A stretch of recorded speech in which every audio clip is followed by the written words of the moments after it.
a world banking center, a world educational center, or especially a world capital.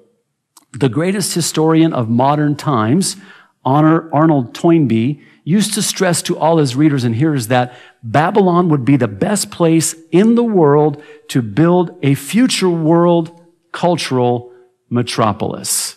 This is 22 years ago.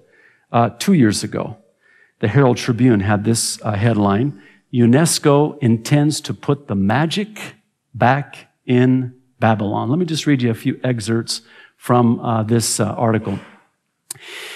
In this ancient city, it is hard to tell what are ruins and what is just ruined. Crumbling mud brick buildings, some 2,500 years old, look like smashed sandcastles at the beach.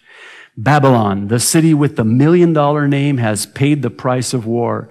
It has been ransacked, looted, torn up, paved over, neglected, and roughly occupied. But Iraqi leaders and UN officials, interesting, are not giving up on it. They are working assiduously to restore Babylon, home to the Hanging Gardens, one of the 7 wonders of the ancient world. They want to turn it into a cultural center and possibly even an Iraqi theme park.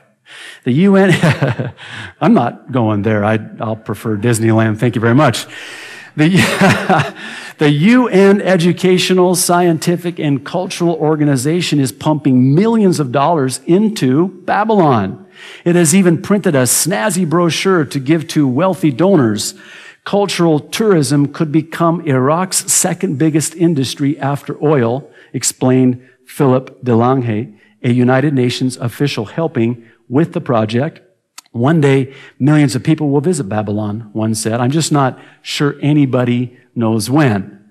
That's because nobody knows the day or the hour.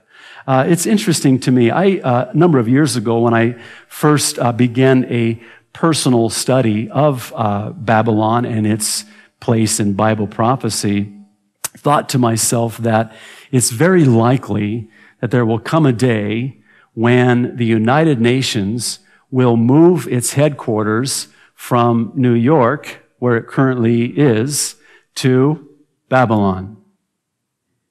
I was just thinking of just this last week. There was, of course, a meeting of the UN in New York, and we had one Mahmoud Ahmadinejad, the president of Iran, who wants to wipe Israel off the map and wants to destroy the United States of America. Thank you very much.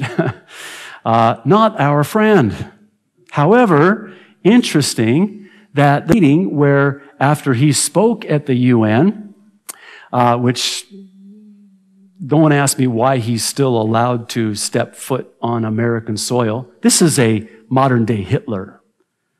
And I believe with all my heart that he is possessed by Satan himself with the same demonic possession that possessed Hitler and all of those before him. There's nothing new under the sun. It just comes with new wrapping paper.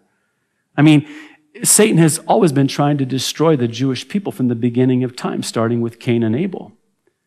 Because, see, Satan possessed Cain thinking that the seed from the woman that would crush his head would come from Abel. It ends up coming from Seth, but nonetheless, Satan possessed Cain to kill Abel.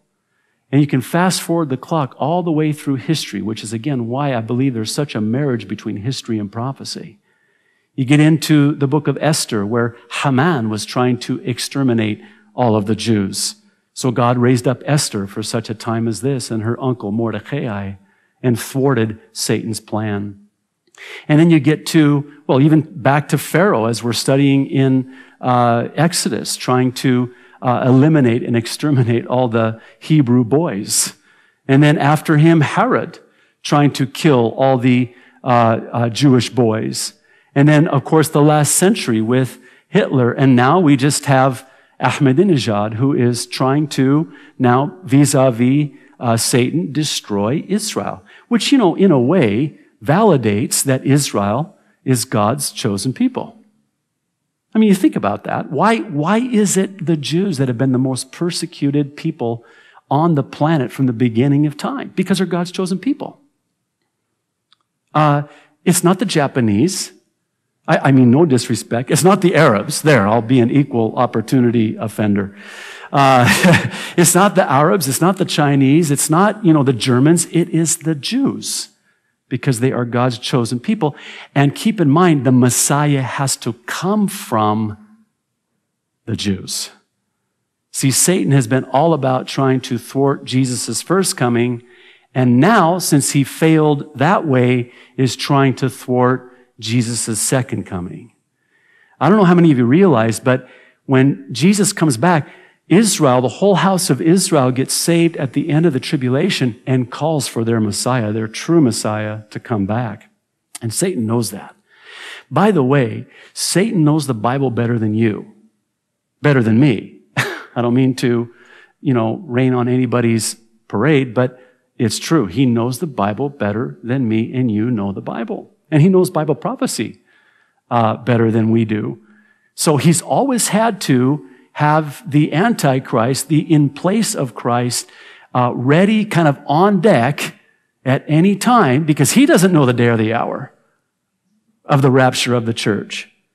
See, and the Antichrist cannot be revealed until the church is raptured. And again, for those of you who are perhaps here for the first time or maybe the second time, you have to understand that the rapture of the church of Jesus Christ has to take place before the 7-year tribulation. It can't not. A pre-tribulational rapture is scriptural, and don't take my word for it. Be a Berean, search the scriptures and see if it be so. Know not only what you believe, but know why you believe what you believe, so you can give to every man an answer of that hope that lies within you. And believe you me, right now, more than ever, people are looking for answers. Are they not? Men's hearts are failing them for fear.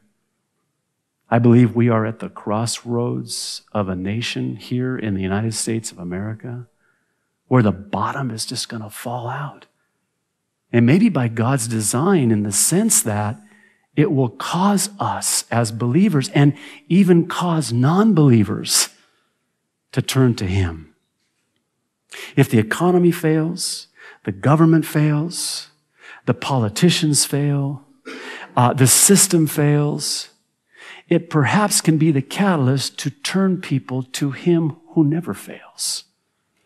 And I wonder if that's not God's way, by God's design, in God's time, of sort of letting us know, you know what, I'm coming soon.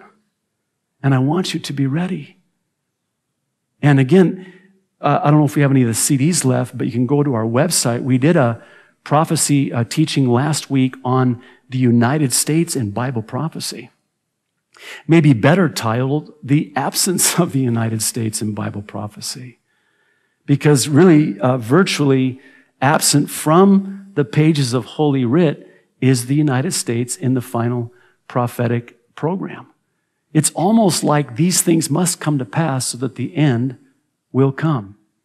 See, when I see what's taking place, it's like it was said, when the outlook doesn't look good, and it don't look good, try the uplook.